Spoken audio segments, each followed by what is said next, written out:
എടി നീ 5ാമത്തെ ചാപ്റ്റർ പഠിച്ചാൽ മതി, ഞാൻ 6ാമത്തെ ചാപ്റ്റർ ഒക്കെ പഠിച്ചിട്ടുണ്ട്. ഉറപ്പാണല്ലോ അല്ലേ? പിന്നെ നീ എക്സാമിന്റെ സമയത്ത് പഠിച്ചില്ലെന്ന് പറയില്ലേ? ഇല്ലടി ഞാൻ പഠിച്ചിട്ടുണ്ട്. ഓക്കെ പഠിക്കാം. അമ്പടി പുളിച്ചു, ഞാൻ 6th ചാപ്റ്ററും കൂടെ പഠിക്കൂടി. എനിക്ക് നിന്നെ തീരെ വിശ്വാസമില്ല.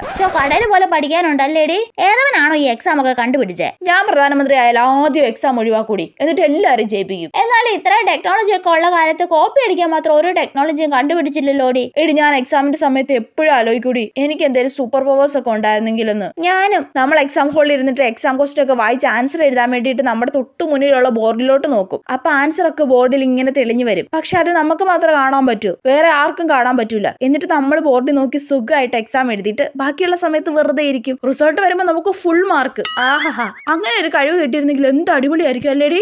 ശരിയാ. തൽക്കാലം ആ കഴിവില്ലാത്തതുകൊണ്ട് നമുക്ക് കുത്തിയിരുന്ന് പഠിക്കാം. ബാ. ശരിയാ. അയ്യോ പഠിക്കട്ടെ. ഷെടാ, ആ കഴിവ് എനിക്ക് മാത്രം കിട്ടിയിരുന്നെങ്കിൽ പഠിപ്പിപ്പിക്കൊക്കെ തോപ്പിച്ച് എനിക്ക് ഫസ്റ്റ് അടിക്കായിരുന്നു.